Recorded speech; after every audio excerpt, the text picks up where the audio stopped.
ատոմակայանի հետ կապված Փաշինյանի այդ հայտարարությունները, եւ եթե չեք մոռացել, ինքը նախորդ կառավարության նիստի ժամանակ խոսում էր այն մասին, որ 2 ատոմակայան են իրենք կառուցել, խնդրեմ։ Իր այդ հայտարարության մասին կառավարության նիստի ժամանակ ես միտեղ կարդացի, չգիտեմ ինչքանով է դա ճիշտ, որ դա ասելով նկատի է ունեցել, որ Հայաստանում կան արևային էներգիայից էլեկտրականություն արտադրող կայաններ, որոնց հզորությունը ատոմակայանին է հավասար, ատոմակայանի արտադրած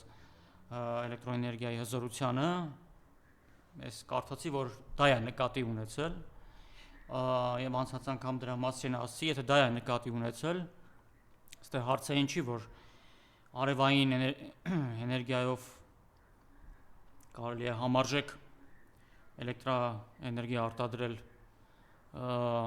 ատոմակայանին համարժեք նկատի ունեմ։ Հարցը այն է, որ ատոմակայանը, երբ որ աշխատում է, հատկապես եթե դա ռուսական ատոմակայան, այսինքն Ռուսաստանի տեխնոլոգիաներով է եւ Ռուսաստանի օգնությամբ է, ապա այդ դեպքում Ռուսաստանը օգնում է նաեւ, որ տվյալ պետությունը զարգացնի խաղաղ ատոմի ոլորտը, այսինքն դա միայն ատոմակայան չի։ Այդ ատոմակայանի աշխատանքի արդյունքները նաեւ օգտագործվում են խաղաղ ատոմի ոլորտը բարձրացնելու եւ ատոմային խաղաղ ատոմի ոլորտը այլ բնագավառներում օգտագործելու համար։ Այնպես որ եթե նույնիսկ դու արևային էներգիայով ստանաս նույնքան էլեկտրոէներգիա, որքան ատոմակայանն է տալիս, դա նահանջ է, որովհետեւ դու զրկվում ես ատոմային էներգետիկայի խաղաղ ատոմի ոլորտի տված հնարավորություններից։ Հիմա Փաշինյանի այցի հետ կապված Մոսկվա ուշադրություն դարձրեք, որ այնտեղ իրեն մանրամասն Ռոսատոմի ղեկավարը ներկայացրեց այն տեխնոլոգիաները ատոմային էներգետիկայի ոլորտում, որ Ռուսաստանը ունի, նույնիսկ Վլադիմիր Պուտինը հանդիպման ժամանակ, երբ որ բոլորով նստած էին, Փաշինյանին բացատրում էր, թե ատոմակայանի աշխատանքի արդյունքում ձևավորված այդ օգտագործված վառելիքը, ատոմային վառելիքը ոնց կարելի է հետո վերամշակել, օգտագործել։ Ընդ որում այդ գագաթնաժողովի ժամանակ տեսեք ինչ, ասես հավասարի գագաթնաժողով էր, այսինքն Տրամպի նման չէր, որ Տրամպը նստել իր մեծ աթոռին, կողքին մի հատ փոքր աթոռ դներ եւ նախագահներին ընդունել, այսինքն նույնիսկ ընդունելության այդ ատրիբուտիկայի առումով հավասարի հանդիպում էր։ Ես կարծում եմ այնտեղ Փաշինյանին ուղղակի ներկայացրեցին այդ ամենը մանրակրկիտ եւ ըստ էության ես դա հասկանում եմ այնպես, որ Ռուսաստանը ասում է, որ այն տեխնոլոգիաները, որ մենք ունենք ատոմային էներգետիկայի ոլորտում, դա նաեւ կարող է ունենալ Հայաստանը, եթե համագործակցի Ռուսաստանի հետ։ Դրա համար էին Փաշինյանին հրավիրել, որ ինքը տեսնի ինչ կա, ինչ տեխնոլոգիաներ կան, ինչպես են դրանք օգտագործվում,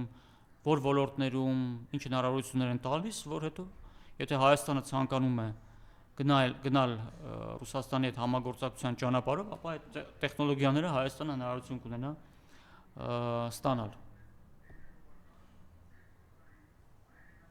Հիմա Փաշինյանը ասաց, որ Հայաստանը հետաքրքրված է փոքր մոդուլային ատոմակայաններով, դե դրա տեխնոլոգիաներն էլ Ռուսաստանը ունի, ընդ որում փորձարկված տեխնոլոգիաներ են, դա ամերիկյան տեխնոլոգիաների նման չեն, որոնք որ դեռ փորձարկված չեն, փորձարկման փուլում են եւ 2030 թվականի մոտակայքում դեռ նոր կսկսեն շահագործման հանձնվել, այսինքն դա ըստ էության ես ենթադրում եմ, որ եւ կամ համարում եմ, որ դա առաջարկ է Ռուսաստանի կողմից Հայաստանի ատոմային էներգետիկան զարգացնել Ռուսաստանի օգնությամբ, Ռուսաստանի տեխնոլոգիաներով։ Հենց դրա համար էլ Փաշինյանին հրավիրել են։ Հիմա մյուսը հաջորդը արդեն Հայաստանի որոշելիքն է։ Ուզում է այդ ճանապարհով գնալ, թե չի ուզում։ Եթե չի ուզում այդ ճանապարհով գնալ, ես ուզում եմ նշել Էրդողանի եւ Տրամպի հանդիպման արդյունքներից մեկը Միացյալ Նահանգներում երբ Անկարան եւ Վաշինգտոնը ստորագրել են ստրատեգիական համագործակցության մասին համաձայնագիր խաղաղ ատոմի ոլորտում։ Այսինքն Միացյալ Նահանգները չեն տեսնում իդեմս Հայաստանի պետության, որտեղ իրենք կցանկանան օգնել զարգացնել խաղաղ ատոմի ոլորտը։ Միացյալ Նահանգները կզարգացնելու են Թուրքիայի խաղաղ ատոմի ոլորտը, ոչ թե Հայաստանի։ Այսինքն Միացյալ Նահանգները ոչ մի ցանկություն չունեն անգամ մտածել Հայաստանում խաղաղ ատոմի ոլորտի զարգացման վերաբերյալ։ Հետևաբար, եթե Հայաստանը չընտրի իր խաղաղ ատոմի ոլորտի զարգացման ռուսական տարբերակը, այսինքն ռուսական տեխնոլոգիաները, այդ դեպքում մեր այս ատոմակայանը փակվելու է, լավագույն դեպքում Միացյալ Նահանգները կբերեն իրենց փորձարկվող մոդուլային ատոմակայանները միգուցե մի հատ կամ երկու հատ, չգիտեմ քանի հատ, կդնեն զուտ փորձարկելու համար, ինչ վնաս հետո կտան դա պարզ չի, իսկ այդ մոդուլային ատոմակայանները, որ իրենք բերում են Արևմուտքը Միացյալ Նահանգները, իրենք ոնց բերեն, տենց էլ հավաքելու են տանեն։ Այսինքն մեզ ոչ մի բան այդտեղ չի մնալու։ Մեր մասնագետներին այդտեղ թույլ չեն տալու, որ իրենք մտնեն տեխնոլոգիաներին ծանոթանան, սովորեն, որ հետո գնալուց հետո մեր մասնագետները ինքնուրույն կարողանան դրանք աշխատացնել։ Իրենք այդ այսպես ասենք հոսքագծերի վրա պատրաստված ատոմակայանները մոդուլային բերելու են, հավաքեն, փորձարկեն, հետո քանդեն, հավաքեն, տանեն։ Բայց ոլորտը ոչնչանալու է, այսինքն ամերիկյան ուղղությամբ զարգանալու դեպքում խաղաղ ատոմի ոլորտը Հայաստանում ուղղակի ոչնչացվելու է։ Ուղղակի կոպիտ ասած թաղվելու է։ Եվ առանց վերականգնվելու հեռանկարի։ Ռուսական տարբերակով հնարավորություն ունի զարգանալու, մեր մասնագետներին կպատրաստեն եւ այդ մասնագետները ապագայում հնարավորություն կունենան ինքնուրույն այդ ատոմակայանները աշխատացնել, թեկուզ եթե լինի ռուսական մոդուլային փոքր ատոմակայան, այսինքն լայն հնարավորություններ է ստեղծվում այդ ատոմակայանի աշխատանքի արդյունքում խաղաղ ատոմի ոլորտը օգտագործել այլ բնագավառներում։ Կանչեցին, ներկայացրին, ասին սա է, սա մենք ունենք, դուք էլ կարող եք ունենալ, եթե միասին համագործակցենք։ Իսկ Վաշինգտոնը այդ ոլորտում տեսնում է Թուրքիային։ Այնպես որ ակնհայտ է, որ ճիշտ ընտրությունը որտեղ է, մնում է այդ ընտրությունը կատարվի։ Թերևս այսքանը ինչ վերաբերվում է Փաշինյանի Մոսկվա կատարած այցին։ Այդուհանդերձ անմիջապես Մոսկվայից Նյու Յորք թռավ։ Հա, դա ՄԱԿ-ի ասամբլեային է, ինչքան գիտեմ, գնացել մասնակցելու, դե թող մասնակցի, պետք է երևի ելույթ ունենա, տեսնենք։ Ինչ որ առանձնապես սպասելիքներ այդ մասնակցությունից չկա, դժվար է ինչ որ բան լինի։ Տենց ուղղակի կգնա ելույթ կունենա, հետ կգա։ Դե ոչ մի լուրջ բան չեմ սպասում, ինչ որ օգուտ կամ ոչ մի լուրջ քայլ, որ այնտեղ տեղի կունենա, Հայաստանի համնար չեմ սպասում։ Բայց եթե վերադառնանք ատոմակայանի թեմային, հիշում եք ամիսներ առաջ, թե ինչ-որ ժամանակ առաջ ամեն դեպքում Փաշինյանը խոսում էր ատոմակայանի ոչ այդքան անհրաժեշտության մասին։ Դե որպեսի փակեն ատոմակայանը, այսինքն հիմնավոր արևմուտքի պահանջը հիմնավորվի, այսպես նման թեզեր են նետվում հասարակություն, որ իբր օրինակ, չգիտեմ, օրինակ արևային էներգիայով մենք կարող ենք փոխարինել ատոմակայանը։ Ես արդեն ասացի, հարցը ինչի, որ արևային էներգիայի կայանները կարող են, ասենք, էլեկտրոէներգիայի արտադրության առումով փոխարինել ատոմակայան։ Հարցը այն է, որ ատոմակայան ունենալով եթե դա ռուսական տեխնոլոգիաներով է Ռուսաստանի օգնությամբ, դու հնարավորություն ես ունենում զարգացնել խաղաղ ատոմի ոլորտ, այսինքն այդ ատոմակայանի աշխատանքի արդյունքները կիրառել այլ ոլորտներում, գիտություն, բժշկության մեջ են օգտագործում, եւ Պուտինը դրա մասին Փաշինյանին բացատրում էր, ասում, թե ինչպես կարելի է օգտագործված վառելիքը եւս վերամշակել եւ հետագա ցիկլով անցկացնել եւ օգտագործել այլ ոլորտներում։ Հիմա դա ներկայացրեցին մանրամասն Ռոսատոմի ղեկավարը ինքը անձամբ դա արեց, նման ընդունելություն Փաշինյանը ԱՄՆ-ում երբեք չի արժանանա։ Լավագույնը ինչ այնտեղ արժանանա, այդ Տրամպը իրան մի հատ փոքր տաբուրետկայի վրա նստացնի եւ ասի դուք հիշում եք, չէ՞ որ խոսք ես տվել 99 տարով մեզ ճանապարհ տաս։ Նման բան Ռուսաստանի նախագահից չեք լսի։ Նույնիսկ միգուցե նաեւ իր համար այդքան հաճելի, ոչ հաճելի ղեկավարների հետ ինքը հավասարի պես նստում խոսում է հարգալից։ Դրա համար Ռուսաստանը այսօր աշխարհի ամենամեծ պետությունն է տարածքով, որտեղ այդ իրենց մոտ դա ավանդույթ է։ Նման ձևով խոսել, իհարկե, եթե իրենց ոտքը տրորում ես, իրենք ցավոտ պատասխանում են, բայց մինչ այդ իրենք այդպես են վերաբերվում, հավասարը, նույնիսկ պատմության մեջ եղել են մարդիկ, որոնք պատերազմել են Ռուսաստանի դեմ, հետո պարտվել են Ռուսաստանին, բայց Ռուսաստանը իրենց չի ոչնչացրել։ Իրենցից դարձրել է Ռուսաստանի բարեկամ, եւ հետո իրենք դարձել են մինչև կյանքի վերջ սերունդներով Ռուսաստանի հավերժ բարեկամները։ Այդ տեխնոլոգիաներին Ռուսաստանը տիրապետում է։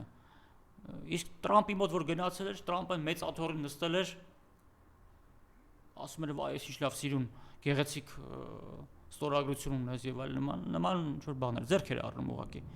Ռուսաստանի նախագահը հարգալից է խոսում եւ հավասար եւ այդպես էլ առաջարկում է, ասում է այս մենք սա կարող ենք տալ, մենք սրանով կարող ենք ձեզ օգնել, ուզում եք, չեք ուզում, խնդրեմ գնացեք, եթե մեզնից չեք ուզում օգնություն, այլ տեղերից փնտրեք։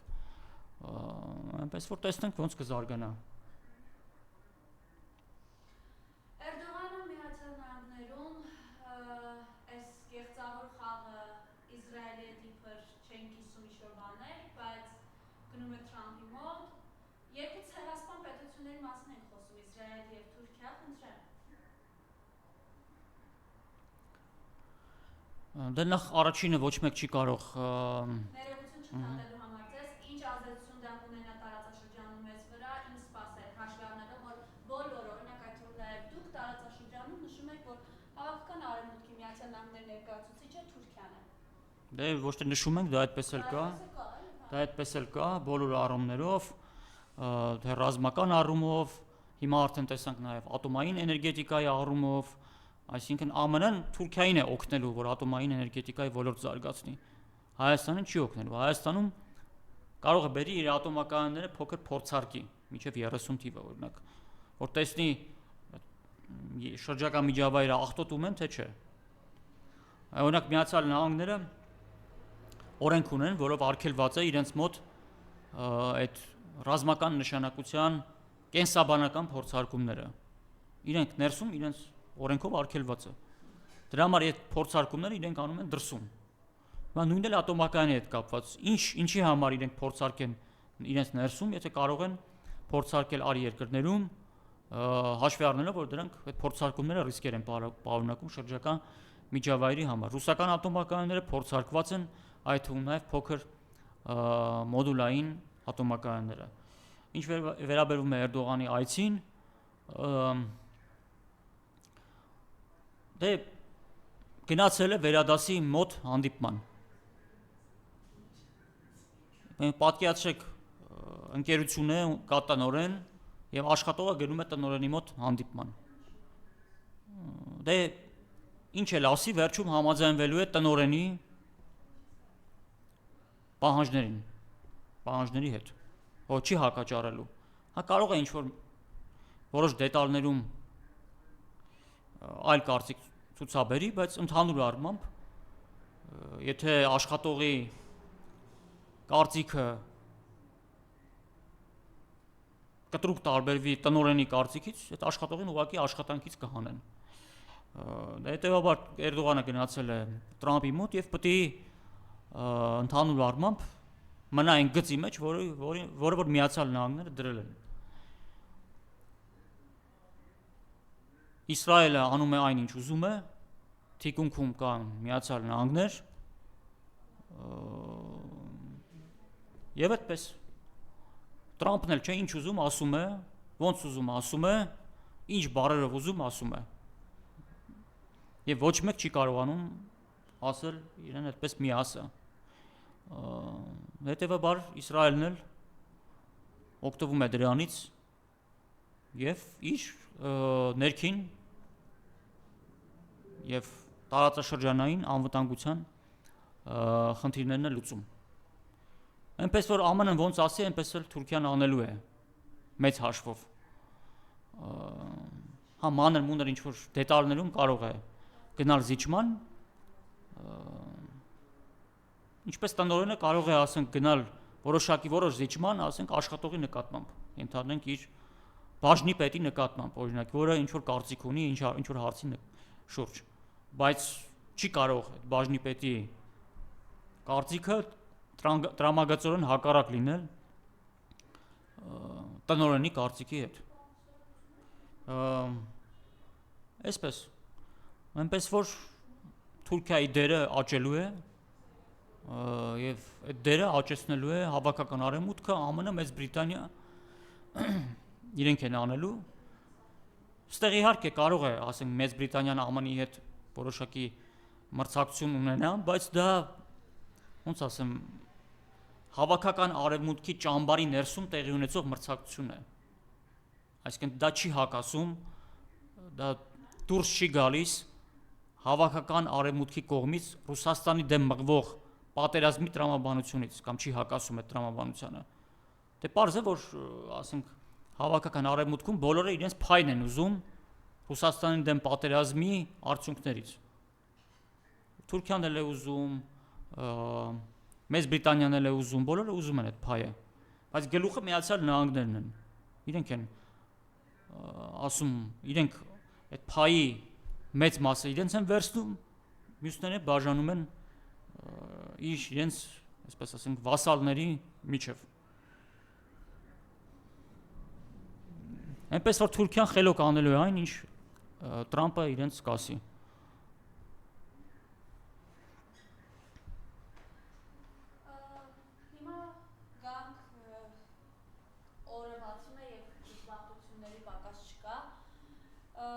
Բայց սկսենք այս հարցից։ Բորիս Ավագյանը հայտնաբերվեց մահացած Սանկտ Պետերբուրգում Հայաստանի հյուպատոսարանի սանհանգույցում։ Խնդրեմ,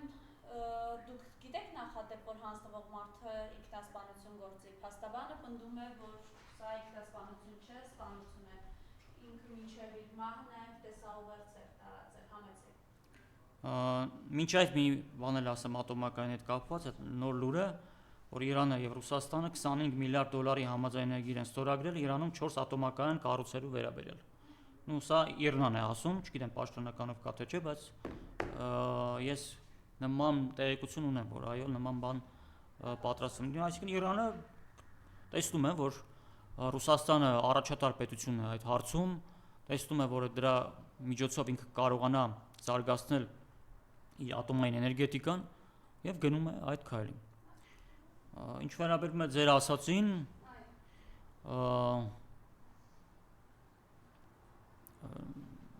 ես այդ մարդուն առանձնապես չեմ ճանաչում,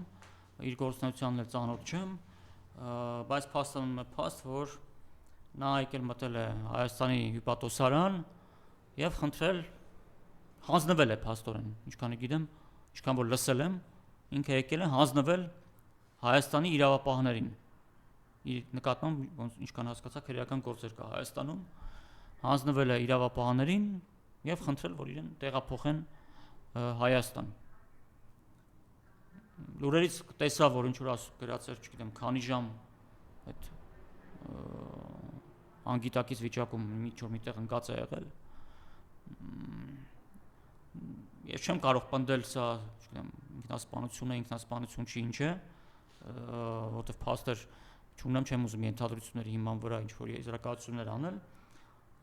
բայց ինքնին արդեն որ մարդը եկել է, ասենք հանձնվելու, ինքն էր այդ վիդեոը չէ նկարել։ Այդ դեպքում արդեն ոնց որ հիմա մի անձ գնա ոստիկանությունում հանձնվի, իր հանդեպ օրենքով սահմանված կարգով պետք է իրականացվեն գործողություններ, այդ թվում նաև նորմալ վերաբերվեն, մի խոսքով այդ ձերբակալվածի իրավունքների հետ կապված գործողություններ, պետք է իրավունք ունենա փաստաբան ներգրավի եւ այսինքն այդ օրենքով սահմանված կարգով հարցը ինչի ինքը մեղավոր չի, հարցն է որ մարդը եկել է հանձնվի, ինչ որ քանի ժամ մնացել է եւ հետո մահացած են գցել ինչ որտեղ ընկած։ Ինչ որտեղ չէ, հյուպատոսարանի։ Դե հյուպատոսարանի տարածքում ինչ որտեղ։ Դա արդեն միջազգային սկանդալի։ Դա արդեն ինքնին բացասական երևույթ է։ Այն էլ 15 ժամ, այնպես չի որ պահի տակ ինչ որ միտեղ վատ է զգացել եւ չեն կարողացել փրկել 15 ժամ փաստորեն այդտեղ է եղել։ Սա ընդհանուր, այսպես ասենք, Հայաստանի Հանրապետություն տիրող ընդհանուր մթնոլորտի հետևանքն է։ Մի քանի տարի առաջ դատարանում Արմեն Գրիգորյանը մահացավ, այսինքն այսպես շարք է գնում, որ անդիմադիր հայացքներով անձինք հայտնվելով անազատության մեջ հաճախակի ինչ որ առողջության կամ կյանքի հետ կապված խնդիրներ են մնում, դա ընդհանուր մթնոլորտի հետ է, ընդհանուր տենդենսիա այդպեսին, ցավոք սրտի Հայաստանում մի քիչ տենց մեղմ ասած այդ անօրեն վիճակը ազդում է ամեն ինչի վրա։ Այսինքն նույնիսկ եթե ինչ որ մի բան դիտավորյալ չանեն, բայց մթնոլորտը այնպեսին է, որ տարբեր մարդիկ պաշտոնյաներ իրենց տեղում գտնում են, որ իրենք կարող են այսինչ հարցի շուրջ անփույթ վերաբերվել, անուշադիր լինել, իրենց պարտականությունները լավ չկատարել եւ այլն։ Դա ընդհանուր մթնոլորտ է, որից ամեն մի չինովնիկ օգտվում է։ Մա կարող է, չգիտեմ, այդ պահին այն հյուպատոսարանի այն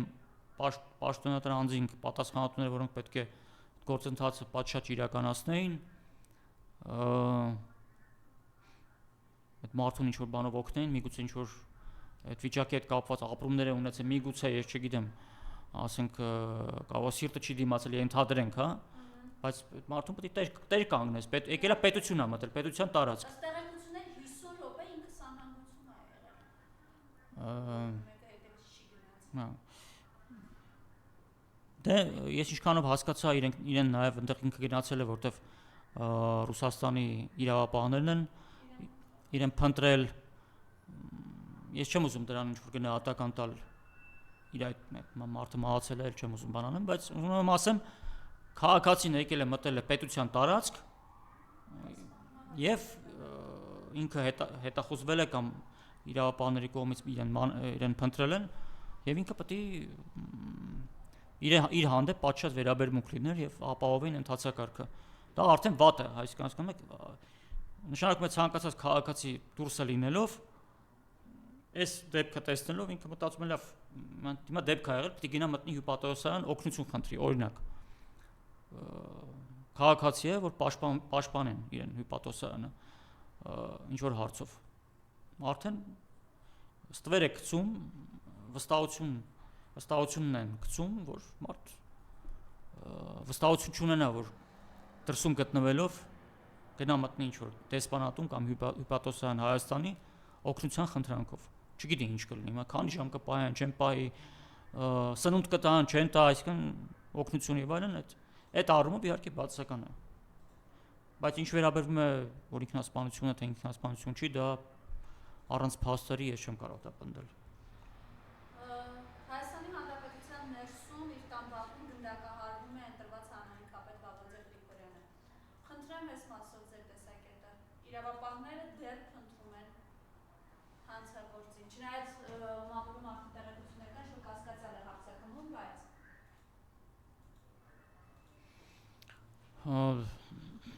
Դե սա եւս ընդհանուր մթնոլորտից բխող գործողություն է, այսինքն եթե Հայաստանում ինչ որ պաշտոնյաներ կարող են իրենց թույլ տալ արտահայտություններ, որ իրենք են որոշում Հայաստանում ով է, ով ինչ պետք է ասի, ով ինչ չպետք է ասի, այդ ընդհանուր մթնոլորտը բնականաբար տարածվում է նաև այլ պաշտոնյաների վրա, տարբեր մակարդակներում, որոնք ոչ միայն պաշտոնյաների, նաև այդ պաշտոնյաների բարեկամների վրա, ընկերների վրա, ծանոթների վրա, այսինքն մարդիկ մտածում են, որ Հայաստանում կարելի է հարց լուծել այս ձևով։ Նույնիսկ եթե սա ինչ որ քաղաքականության հետ կապ չունի, այլ ինչ որ կենցաղային հարց է կամ չգիտեմ, այլ բնույթի հարց է կամ ինչ որ մեկի հետ լավ չէր կամ ինչ որ այլ հարցեր կա, ֆինանսական կամ միգուցե այլ հարցեր, եթե նման բաներ կա, նույնիսկ եթե նման բան կա, ապա այդ մարդը որոշել է, որ ինքը այս ձևով կարող է այդ համայնքապետի նկատմամբ հարց լուծել։ Այսինքն ընդհանուր մթնոլորտն է այդպեսին։ Մարդիկ մտածում են, որ կարող է այս ինչ ձևով գնալ հարց լուծել։ Եվ գնում անում են։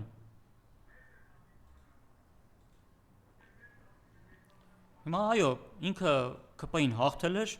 հիմա ԿՊ-ն իհարկե կփորձի նոր ընտրություններում ինքը հաղթանակ տոնել, հաշվի առնելով, որ այդ մարդը չկա։ Բայց ընդհանուր մթնոլորտից է դա գալիս, որ մարդիկ ուղղակի իրենց զգում են անպատիժ։ Եթե չինովնիկները ինչ ուզում ասում են, ինչ ուզում անում են, այդ մարդն էլ կասի, դե ես էլ ուրեմն փորձեմ մանավանդ եթե ինքն էլ մտածելով, որ կարող է անի եւ ինչ որ կապեր ունի, այդ կապերով խուսափի կամ չգտնեն իրեն, դե ինքը գնում է այդ քայլին։ Այդպես է լինում, երբ ներսում մթնոլորտը ընդհանուր վատ է, մեղմ ասած, գտնվում են միշտ մարդիկ, որոնք իրենց իրավունք են վերապահում զենքի օգնությամբ իրենց հարցերը լուծել։ Որովհետև կա հովանավորություն, բա Միացյալ Նահանգներից միլիոններ էին ստացել ոստիկանական բարեփոխման համար, ո՞ր են այդ փողերը, պարոն Այվազյան։ Դե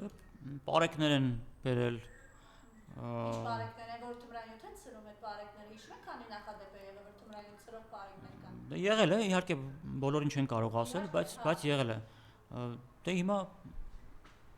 հասկանում եք, արևմուտքը երբեք գումար չի տալիս քեզ, որ դու այսինչ ոլորտը զարգացնես։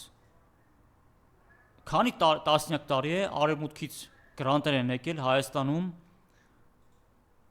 եւ դրամաշնորհներ կոռուպցիայի դեմ պայքարի համար։ Մա կոռուպցիան վերացել է։ Իհարկե ոչ։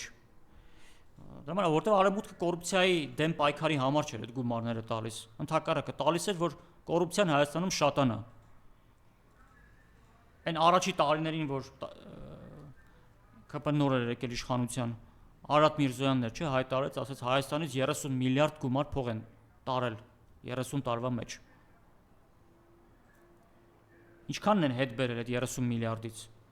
Այդ 30 միլիարդի որ մանգակ մեծ մասը կգտնեք եվրոպական արևմտյան բանկերում։ Չինովնիկների բանկային հաշիվների վրա։ Այդ փողերը հետ բերելը այդքան էլ դժվար բան չի, եթե լինի կամք քաղաքական։ Այսինքն արևմտյան հատուկ ծառայությունները, իրավապահ մարմինները Հայաստանին պետք է տան այն չինովնիկների անուն ազգանունները, որոնք դրսում իրենց բանկերում պահում են փողեր, իրենց տարածքներում ունեն ունեցվածքներ։ Որից հետո կարելի է գործընթաց ձեռնարկել այդ ունեցվածքները, այդ փողերը գողացված հետ բերելու համար։ Բայց արևմուտքը փող էր տալի կոռուպցիայի դեմ պայքարի համար, բայց կոռուպցիան Հայաստանում շատանում էր։ Այնպես որ դա դրա համար չի, հետեւաբար ոստիկանության համար որ գումարներ են տվել, դա չեն տվել, որ ոստիկանական համակարգը զարգանա, որ հանցագործությունների թիվը նվազի կամ ծանր հանցագործություններ չլինեն։ Համանքապետի սպանությունը դա, ինչ ասեմ, դա շատ ծանր հանցագործություն է։ Այսպես է,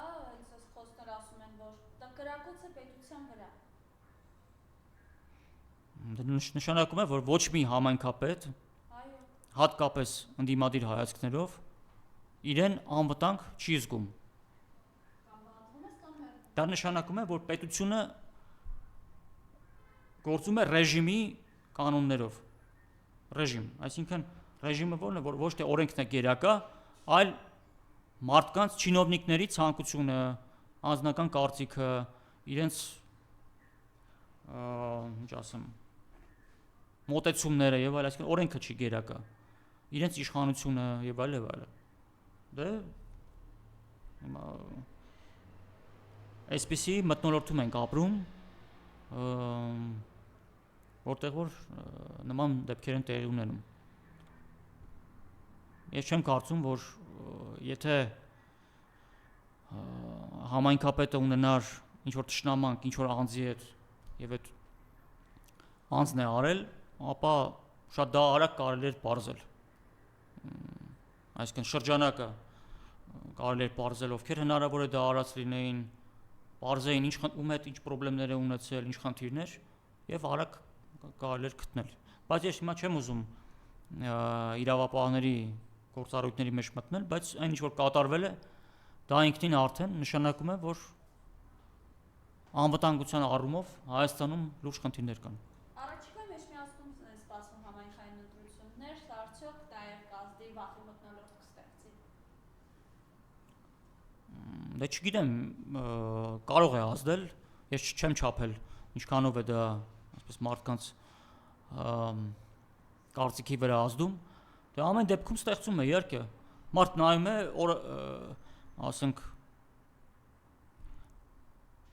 իր տան բակում գալիս համայնքապետ են սպանում կամ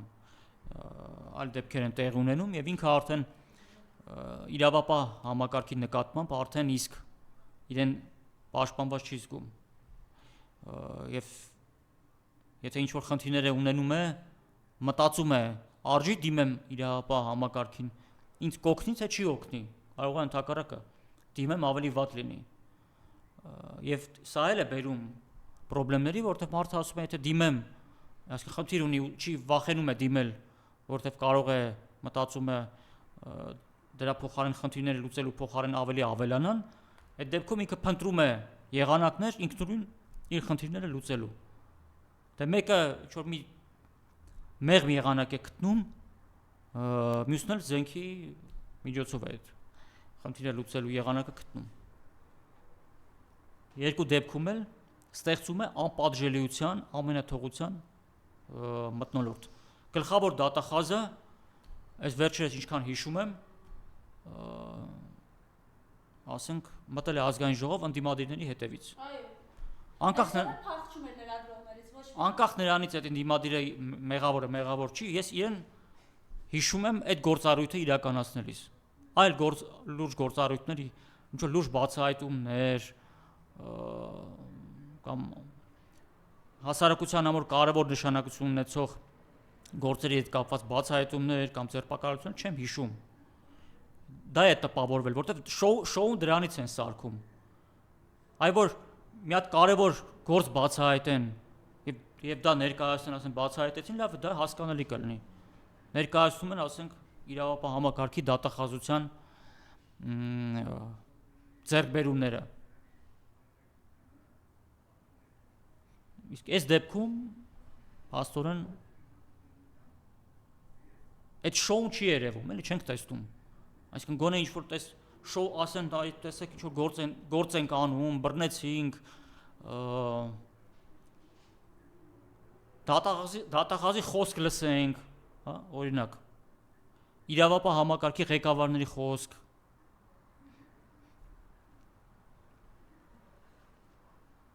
որ գոնե հասարակության հետ խոսեն, գոնե ասեն հանգստացնեն, ասեն, գոնե ցույց տան, որ գործ են անում, լավ։ Դա չի արվում, դե ուրեմն մարդիկ էլ մտածում են, որ կմտածեն այդպես էլ կգան այդ եզրակացության, որ վստահել չի կարելի եւ կփորձեն իրենց խնդիրները սեփական ուժերով լուծել։ Ցավոք սրտի երբեմն կբերի նման ողբերգական իրավիճակների։ Երբ պարոն Այվազյան անկախության օրը գոռում էր, գեցե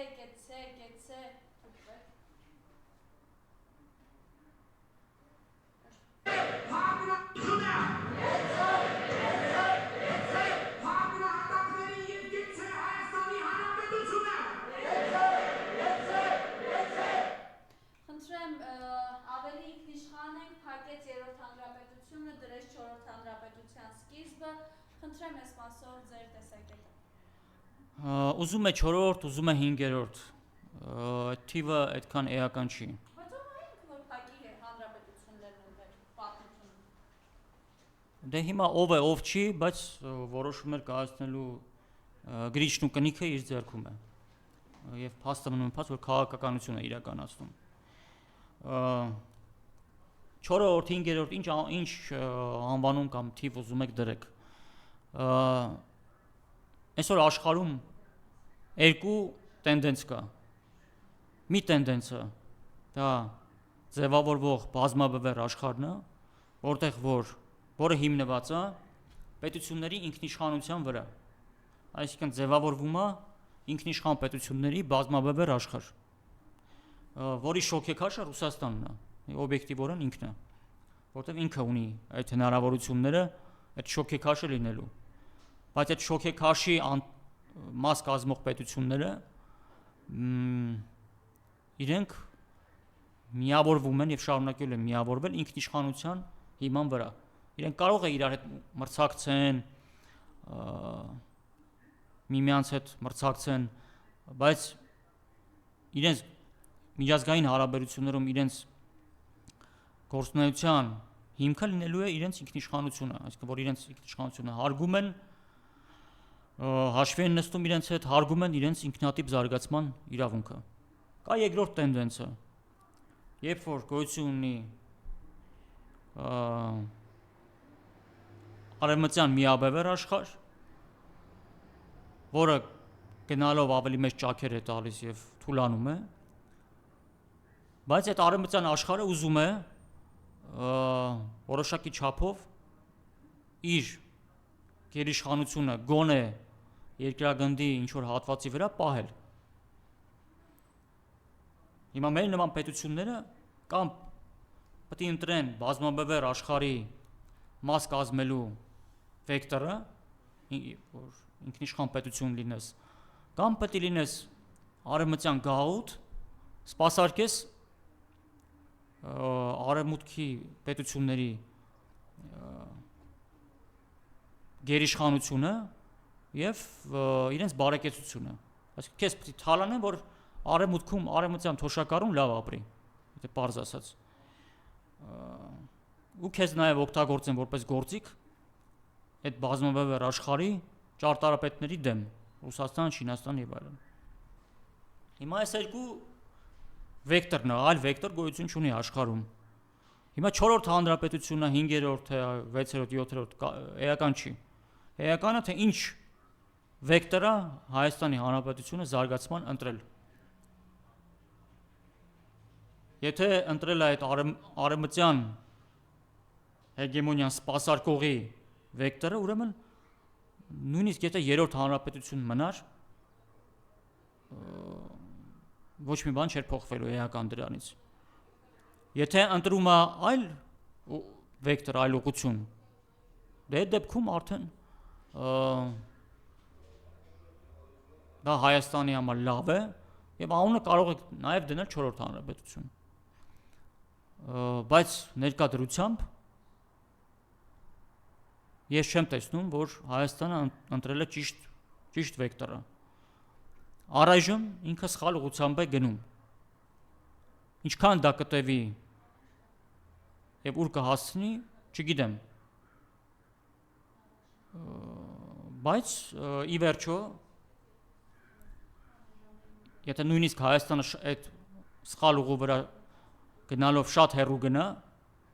միևնույն է ինքը հասնելու է այն կետին, որից հետո ստիպված է լինելու հետ քայլ անել եւ շրջվել հակառակ ուղղությամբ գնալ։ Այնպես որ կամ Հայաստանը կամավոր կշրջվի դեպի Ռուսաստանի գլխավորությամբ ձևավորվող այդ բազմաբևեռ աշխարհի վեկտորը, կամ մեծ կորուստների եւ փորձությունների հետևանքով ինքը կհասկանա, որ իր բռնած ճանապարհը սխալ էր եւ ելի կշրջվի այդ նույն վեկտորի ուղղությամբ։ Լավ կլինի, որ կամավոր եւ շուտ շրջվի, քանի դեռ բանը բանից չի անցել։ Չնայած արդեն շատ մեծ կորուստներ մենք կրել ենք այդ որոշումը արդեն հետաձգելու պատճառով։